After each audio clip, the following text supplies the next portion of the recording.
Hi there. Good morning, good afternoon, and good evening, wherever you're tuning in from. Welcome to another edition of LaToken VCTV. And today we have, I have a new guest. I haven't met Gianpaolo before. It's the first time. And we will be discussing an interesting topic for startups. And if you're a startup, I guess you should tune in, get ready to listen to today's show. Today's show is streaming live. We're streaming live on YouTube. We're streaming live on Facebook and LinkedIn, and we're also live on Twitter.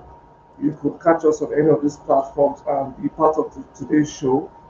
You could send a comment or a question, and we could give you feedback in real time. Also, startups are also welcome to pitch as usual on the LaToken VCTV platform. If you have that great idea, that great business, that great concept, put a pitch deck together and come to the VCTV team and we will arrange a pitching session for you online live. Today we will be discussing a topic that I will be keenly interested in hearing the expert feedback from Gary and Gianpaolo. We'll be talking about what it takes for a startup to become publicly traded and what the big deal is. What's the big deal? And as we go into today's session, I'd like our guests to introduce themselves. I'd like to start from Gianpaolo. Please tell the audience a bit about yourself and your background.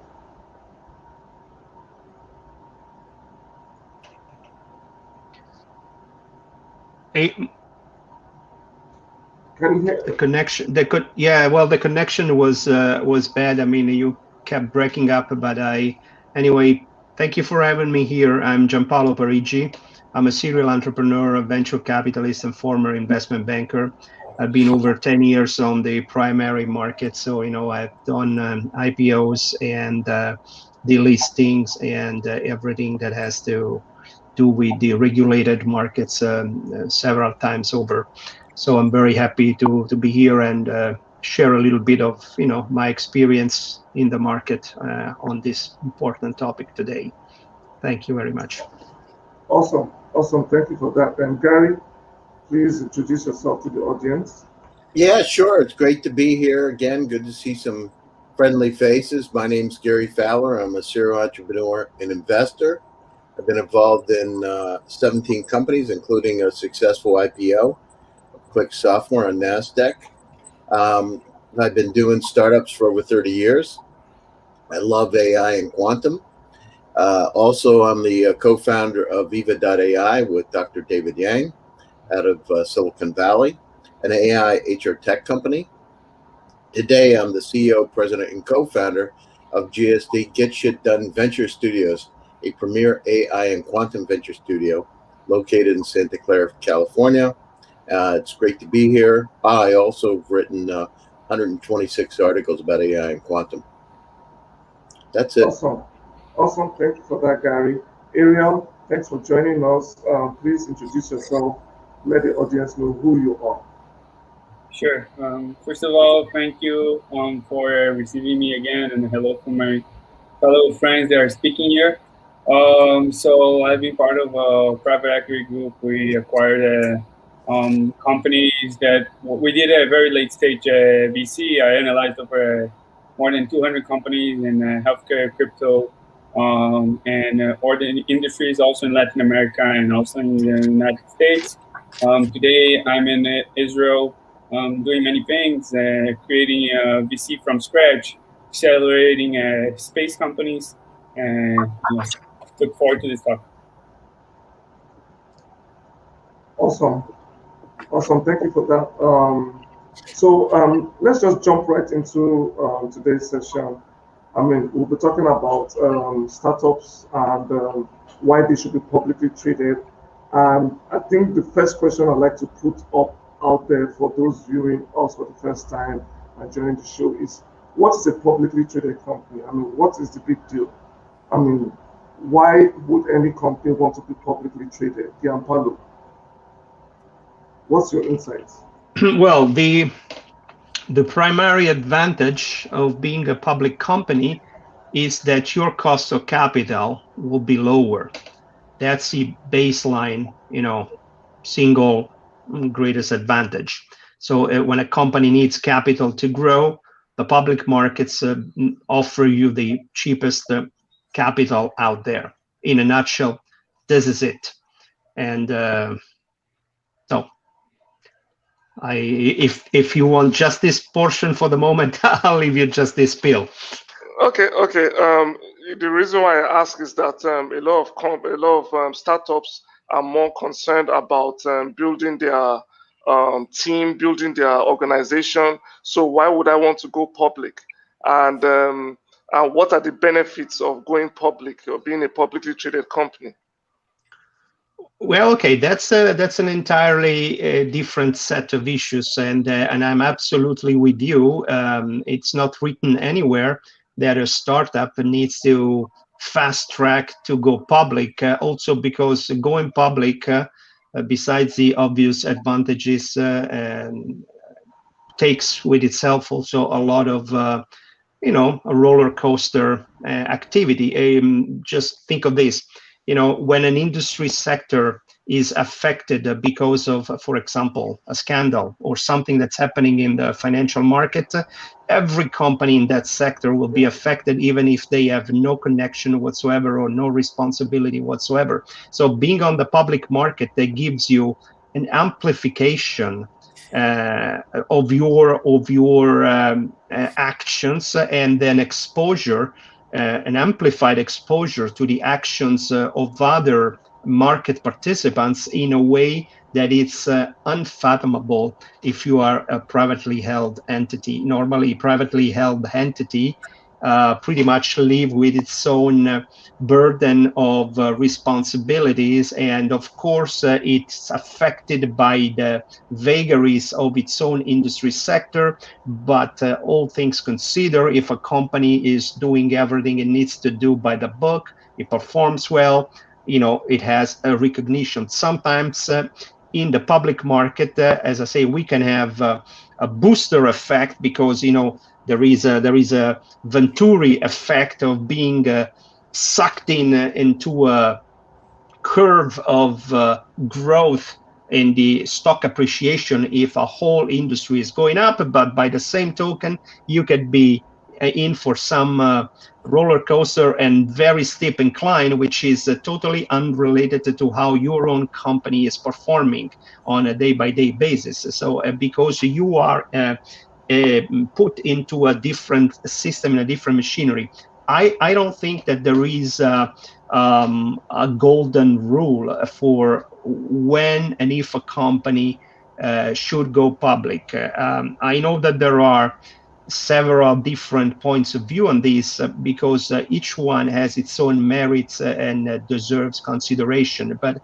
ultimately, it depends on the management of the company, if it's I would say relatively large entity, or on the founders if it's a smaller company like a startup, to determine whether or not that type of pattern, that type of route is good for them or not. And as I say, I would invite everyone that is considering even remotely the idea of venturing on public markets to consult with specialist investment bankers and attorneys and CPAs, tax attorneys and accountants, to ensure that the risk, responsibility, awards and honors are well represented to them, and so that then an educated decision can be taken. Thank you. Thank you very much. Thank you very much for that. Thanks for the comments coming up from Facebook. From Ovan, we see you. Frank, we see you. Thanks for the likes and the support. Gary, you've been involved with a lot of startups. You have held C-level positions in some of these startups. Tell me, why would a startup want to be publicly traded? And just expatiate on what you would advise or recommend for a startup. Yeah, so I went through. So we did a Nasdaq IPO with Click Software, Israeli company, many years ago now. Wow, a long time ago. So what's it why did we do it? Well, the reason we did it at the time was to raise money. So, when you take a company public, it's called an IPO, initial public offering. It allows you to be able to sell stock that the general public is able to buy. So a lot of recognition. In our case, we were listed on NASDAQ, and it gave us a lot more credibility when you go from private to public. But it's a lot of work too. So you've got to hire a investment banker. The first steps: hire an investment banker, syndicate group of investment bankers, underwriters. So a lot of paperwork and due diligence and verification. So um, there's just an incredible amount of opportunity that it just gives you a lot of visibility. What can I say? So, in terms of the process, it's an extensive process. You've got to evaluate these offers you get from the investment bank. Generally you get like 3 to 5 institutions to make a bid. They'll talk about what your valuation is, how they expect your stock to perform. Um, then they look at it. They're doing all this research and analysis. And anyhow, for us, it was visibility, right? When it's all said and done, it was a lot of visibility and a lot of fun, Nathaniel. Get to ring the bell in NASDAQ in New York. That's one too. Listen, ringing the bell is a big thing. And that company, by the way, was sold to Salesforce for $1.35 billion. So 2 years ago, a little over 2 years ago. So it's Awesome. it's an incredible experience, and a lot. You want to make sure you have the right team, because they go down through and verify who everybody is. They do background checks, that kind of thing. Because what you don't want to do is to get in lawsuits after the fact. After you do the IPO, you don't want to have challenges and problems. So. It's an interesting experience, to say the least. Thank you very much. We got it right there from Gary that for his own scenario, it was to increase credibility for the company and then visibility. And that's what probably got you the 1.35 billion sell-off. So, I mean, that's a valid reason. Ariel, I mean, do you have any thoughts on the reasons why a startup will want to be publicly traded? Sure. I won't address the pros and the cons that were said here, but I want to focus on what it takes for a startup to become publicly traded, which is the topic where we're talking today. But before I do so, I want to mention two things. First, I think that there are a right stage, in my opinion, where a company should think of going public, which is where it uses. By the way, being private is also a great step for a company. That's why companies are not born public; they are born privately.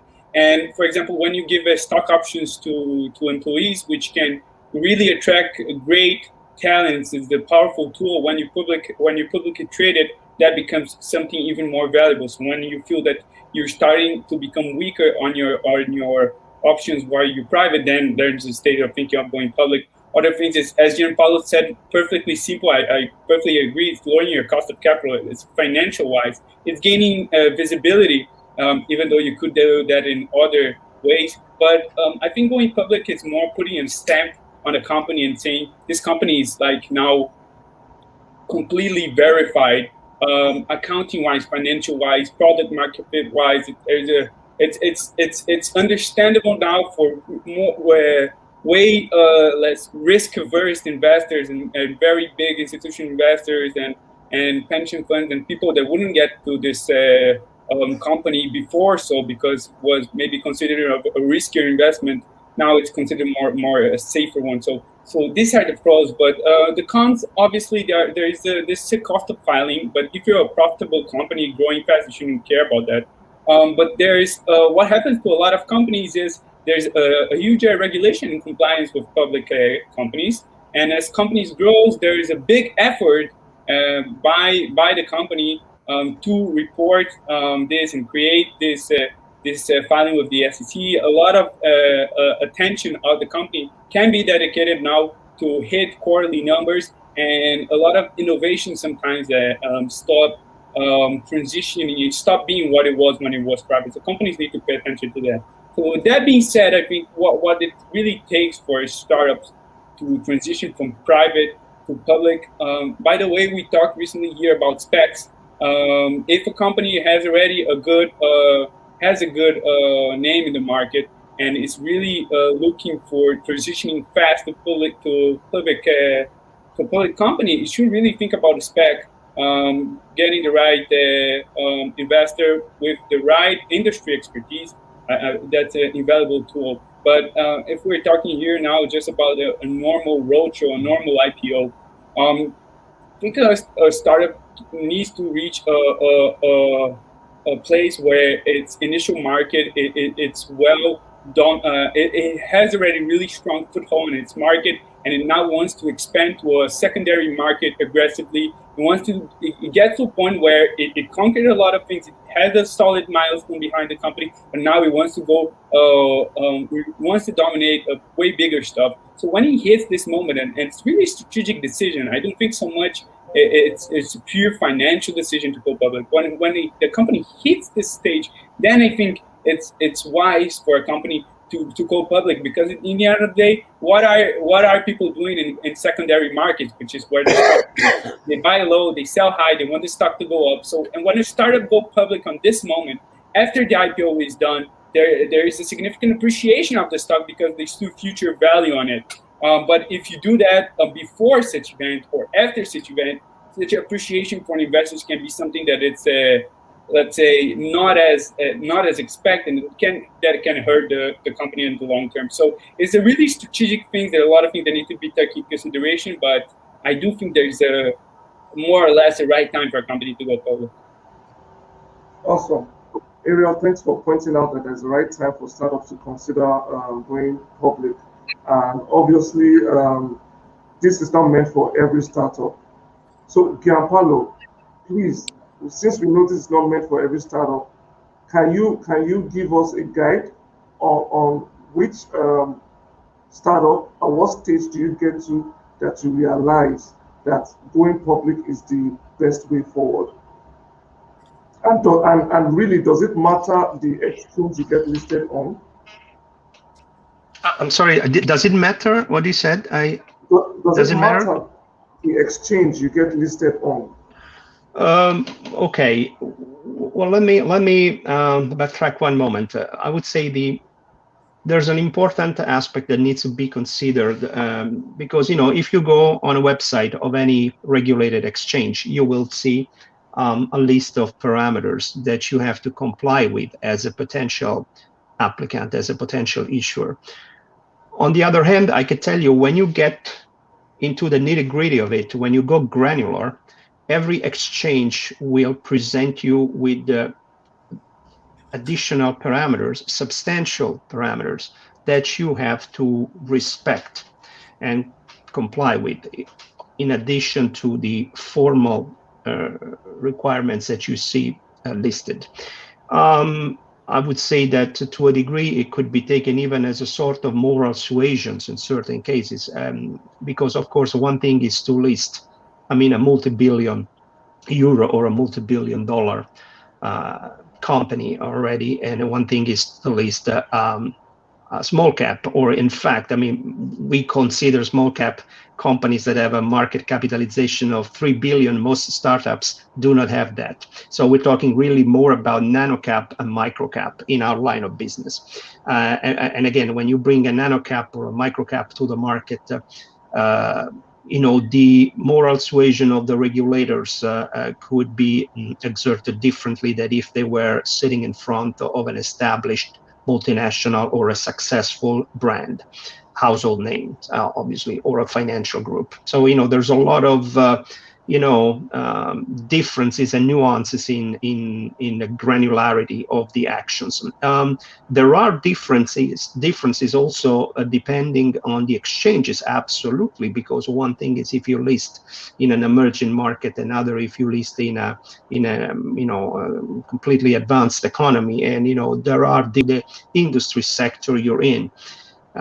Because part of the moral suasion that some of the listings would not write down on their website, but they would tell you once you approach them, is every stock exchange likes to project an image of itself with certain industry sector that they predilect. And if for some reason your startup or your company is not among the favorite industry sectors, well, I mean, they will not turn you away and refuse, but maybe they will gently let you understand that possibly you could address yourself elsewhere for the listing. There's a lot of things that startups might be confronted with that, as I say, do not appear in the gloss of the websites, and only by actually being on the trade you will see this. And again, I think every startup has to just perform this simple exercise of taking a clean blank sheet of paper and divide it longitudinally in 2 columns and put the pros and cons of the listing. On the pro side, we put definitely the cost of capital, as I said before. We put definitely the visibility that Gary was mentioning, because obviously you got visibility. I would additionally put it as another plus, the relative liquidity on an exit that you would have versus, of course, being on a privately held entity, because if there is the equivalent of foot traffic on your stock, meaning there is at least a decent intraday trade, obviously you have liquidity possibilities that are much better than if you are private. And I would say those are three big elements. Let's put a fourth one, which is definitely the increase in the enterprise value, overall capital appreciation of your holdings, because as a result of having funded your company in a cheaper way, as opposed to other forms of financing, obviously you can create the conditions for a more harmonic growth and a better EV than if you were not public. On the other hand, as I say now on the second, and there are other benefits, but those are, I would say, the cornerstones of the pluses. On the minuses side, I would definitely put, hey, you're gonna be on a roller coaster in which you have no say whatsoever as to where the market is going. You are just, buckled up and strap onto your seat, and you go on this roller coaster, and it's exhilarating at times. It scares the hell out of you other times. It could be inflicting big penalty to your market capitalization if something in your industry sector or in your geography occur which is a negative for what we consider the consensus in the financial market and in the public opinion. So there could be a number of issues that are completely independent of your capability to engage on complex issues and to deal with complex issues, because they are macro issues beyond your reach. So but you are the flip side of the coin in this case, that you just got the flip side of the coin, because you end up having to endure whatever bad situation the market is throwing in you as a result of your company being in a certain cluster or in a certain industry sector or on a certain stock exchange.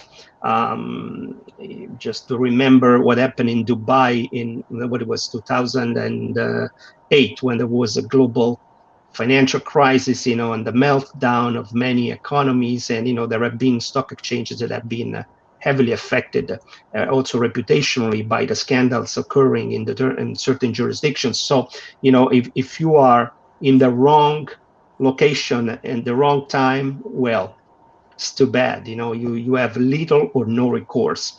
And again, you have some other minuses. The fact that visibility also calls for hostile takeover attempts. Obviously, if your business is successful and you begin to accumulate cash, sure enough, you become a target of raiders, corporate raiders, because you become a target for friendly acquisition, but also for hostile acquisition. And of course, being on a regulated market, unless you're the darling of the market makers, which chances are you will not if you're a startup, there is very little protection about your companies being silently raided day after day until you discover that there is somebody ready to exercise a public offering and a squeeze out of other shareholders. So you could find yourself in theaters of battle fights that are entirely foreign to you as an entrepreneur. And again, not being a major, not being a blue chip, you are also left alone by the broker dealers. I mean, I could tell you stories of successful IPOs made on even financial institutions in the multi-billions of dollars of market cap, and they have been dumped by the biggest broker dealers out there after a few days that the IPO was consumed, just because they were not big enough or interesting enough to generate the type of foot traffic equivalent in a shopping mall that I was saying. So you imagine if something like that to be dumped in terms of trade by the large market makers can happen to a multi-billion company, what could happen to a small ant that is a startup out there? And again, maybe you're a unicorn. Gary's got definitely experience on that, and he can elaborate. Then, it's very good for you, because you're growing fast and good, and you are developing your antibodies resistance and the immune system as a company to not only defend yourself, but also to possibly become yourself a predator up the food chain. But most companies are not unicorns. In fact, very few are unicorns. Everybody else, it's a good company or mostly a mediocre company, and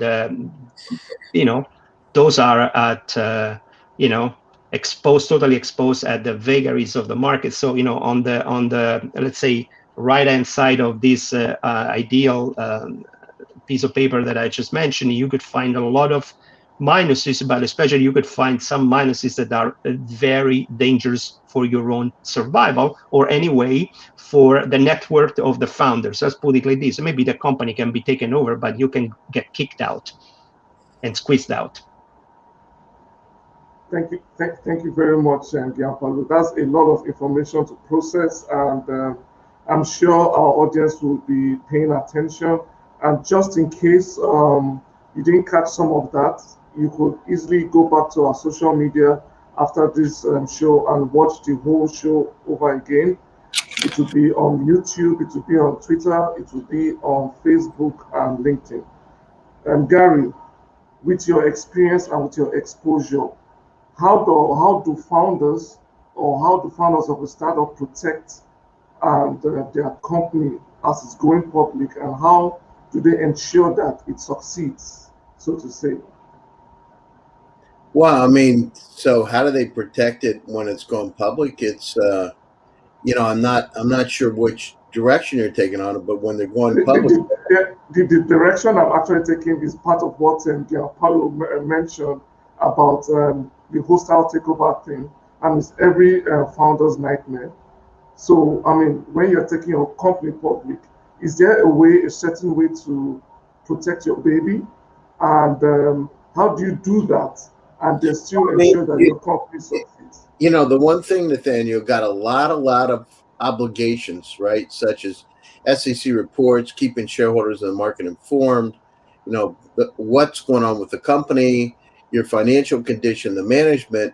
You accept a lot of burdens, scrutiny, right? So it changes the company, because the company and the executives may be liable with all these new obligations if they're not satisfied. So you lose flexibility in managing the company, especially when public shareholders have to prove the company's actions, right? So you're not really as in control of your destiny as you were before. So, information about the company, financial statements, required disclosures, contracts, customers, suppliers need to be available, and many times to the general public. Well, of course, then your competitors can look at them.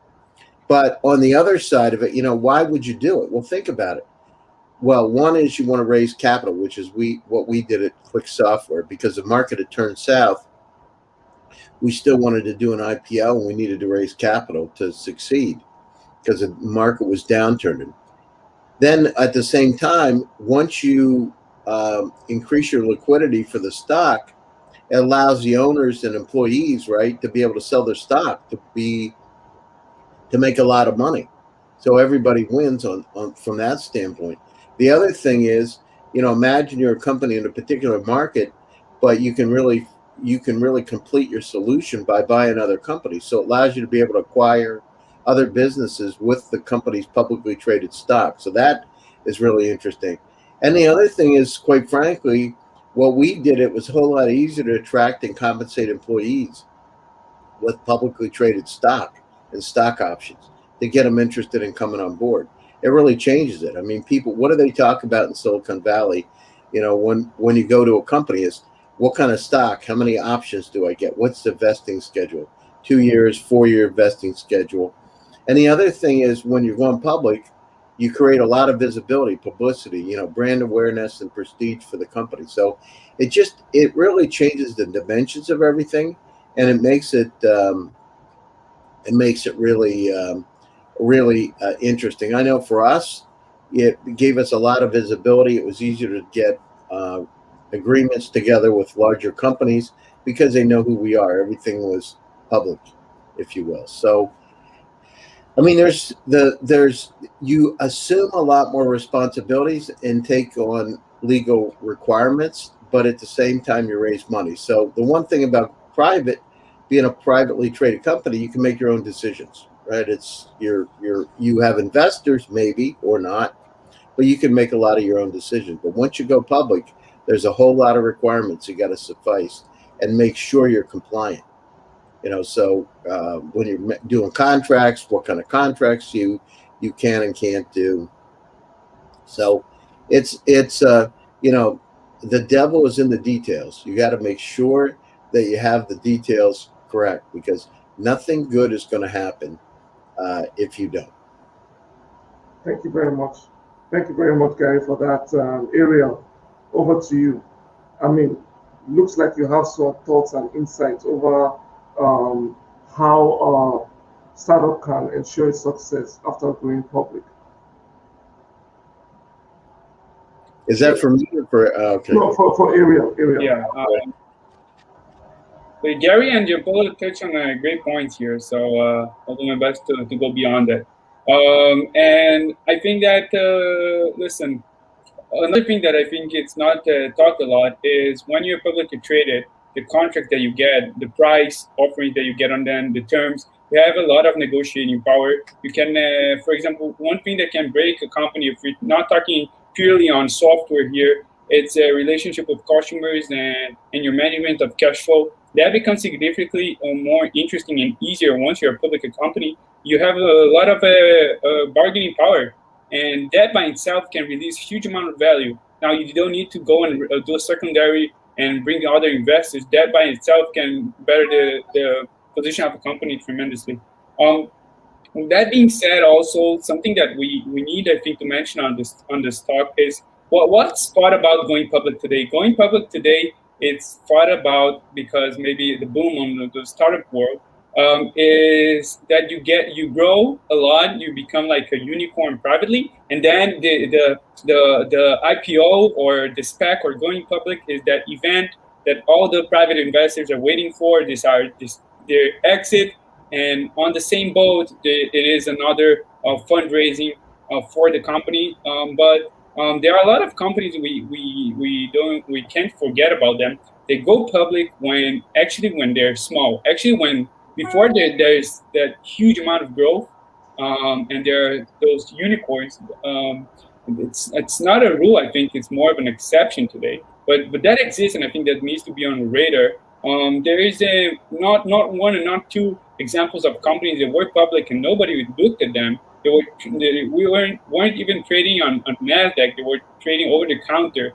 They were upgraded to NASDAQ, and they some succeeded, some don't. But the ones that did released a huge amount of value. So going public doesn't need to be if we talk about the specific situation that we are right now, and by the way, just remember that a really small percentage of startups become this unicorn if you get the overall number of startups that are founded every year. So very few get to the stage of this classic IPO that we're talking right now, where investors get their exit, the company raised additional funds, and yada yada. But there are companies that go public and go through the listing and become compliant very early on their way, and actually use these tools of being public, but with a bargain. They, as Gary said, they go and acquire other startups and way back and use already these instruments of being public far behind, and sometimes it can be very bad for them, but sometimes can be very good for them, and it lower their overall trajectory, the overall cost of capital, their overall bargaining power. Because when you're a startup, you know it's sometimes it's hard getting a bigger supplier or a bigger customer, negotiating stuff. People don't trust you, people don't know you. But if you're a small startup and you say, listen, I am public, that's surprising. We don't see that every day, but that exists, and we didn't talk about that. But that gives a lot of power to a startup. I'm not saying that every startup should do that. There are specific reasons why you should and should not. But just for founders to have in their mind that IPO and going public, it's not just when you're huge and you're already hitting huge CAGRs and you have a RRR of average recurring revenue of millions already. But a public company, theoretically speaking, according to regulation, we can file to a public company anytime, anywhere. By the way, what are blank check companies? They have nothing inside of them. They have just cash sitting inside of them. They have no operation. They go public. So any type of company in any stage can go public. So let's just not forget about these companies that when they are way back, they can do so. But that's not the traditional that we're speaking here. So going back to what we are traditionally speaking here, which is what people have on their minds when they think about IPO, when they think about going public, let's not forget that now valuations are disconnected from fundamentals and across all markets. And also when you are becoming public, the valuation of your company will change dramatically. It's either for the good or for the bad, it will change dramatically. And founders need to be pay close attention to that. I know that we talked here about aggressive takeovers and this kind of stuff. In a scenario where you have really discrepancies between fundamentals and valuations, this needs really to be paid attention to it even more. And with that being said, listen, I think in the end of the day, the process of making a company public, it has its pros, it has its cons, but overall, it's a healthy process. Overall, weeds out companies. I don't think every company should go public. It weeds out companies that shouldn't. It brings it to the market the company that should. Regulations, maybe sometimes they have too much regulations, but regulations are overall good. Having these regulations to comply to them, it's good for investors. It's good for the company to double checking itself and making sure that the business stands. And overall, I think it's a great choice for a company when it meets the right moment with the right partners and with the right business conditions. Awesome. Thank you very much, Ariel. I mean, you just highlighted that while there are pros and cons, it's important for every startup to figure out if this is a good option for them. But while you were speaking, you talked about types of exchanges and listings. Can you expatiate on that area? Sure. I didn't understand your question. Can you repeat it? You talked about types of exchanges and types of listings over the counter and stuff like that. Can you expatiate? For sure. So for a first stock, for public equity, there are kind of two ways it can be traded. Okay, it can be traded on exchanges, which is what we normally know. It's on NASDAQ, it's on the London Exchange, it's in the New York Stock Exchange. So it's when you go to your broker website, you see all these numbers crossing your screen. So this is stocks that are traded in centralized exchange. Now, not everything that is public is traded in centralized exchanges. There are things that are traded what is called OTC, over the counter. and that is it's public. It's publicly traded. It's reported with the SEC, and if we're talking now about United States, but it won't be It won't be exchanged on a central exchange, and that happens with kind of, for example, if we're not talking now about stocks, but if we're talking about more complex financial instruments, they are traded like this. But about really small cap stocks, they are traded like this over the counter. If you never heard about, I mean, it's not. It's just everything that's not an exchange. It's over the counter. And what I use that in the context, saying when really small companies, way smaller than microcap that Jim Paulo said, like really small startups when compared to blue chip stocks, like with a market valuation of 100 million, so it's something really small. They are traded over the counter, and when they meet the parameters for upgrading their listing, when they grow and they have their Nasdaq, for example, has specific parameters of revenue and number of investors and other things. So when they hit these things, they are allowed to be traded on exchange. So not everything that is public is in Nasdaq or New York Exchange. There are a lot of equities that aren't. Founders need to be aware of that. If you're a small company trying to do a listing, and we're not talking now about a unicorn, it may be that you won't go and get listed in a stock exchange. Maybe you stay over the counter. So for this is the exception, but I felt it was important to touch upon that, and founders need to be aware of that. Now, if we're going back to unicorns and really growing fast startups, you won't face this world. You will for sure be listed on a major stock exchange or Nasdaq, and this will be the reality for your company. Thank you very much, Ariel. I mean, a lot of information for the audience to process, and it will be interesting for them to go over this content again.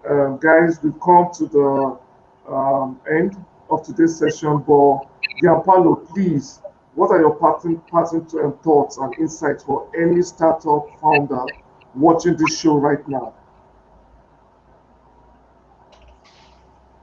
Well, as I say, the first job of any entrepreneur is to, like the captain on a ship, is to ensure that the vessel is seaworthy and it's en route to reach whatever destination it has to reach.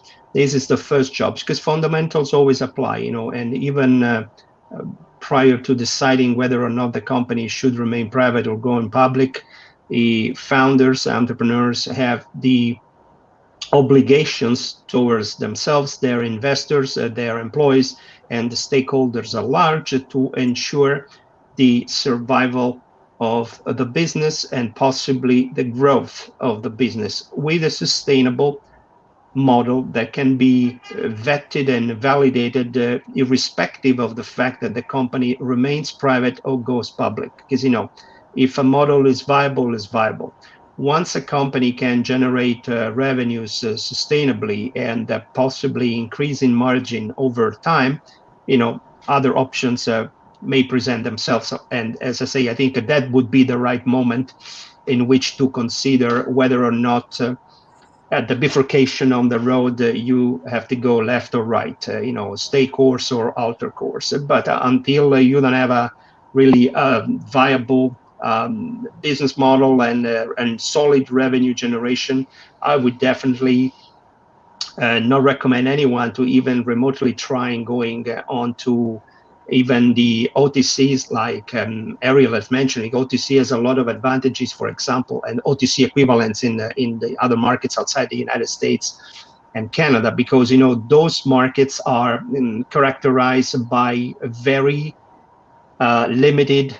Again, I speak with the jargon of a shopping mall, so everybody understands. If you open up a shop in a shopping mall, you have no foot traffic, you're in for some problems. And the same token, if you are on a stock exchange where you have no foot traffic because trade is limited, or trade on your ticker is limited, then you're in for troubles, because several things can happen. Well, first of all, you have to find someone at broker-dealers level that believes in what you're doing, and they have to, what we say technically, support the trade. And those support contracts with investment banks are quite expensive. People tend to believe that the IPO is the end of a journey. And I always say, look, the IPO is actually the beginning of an entirely different journey, like Gary just said minutes ago.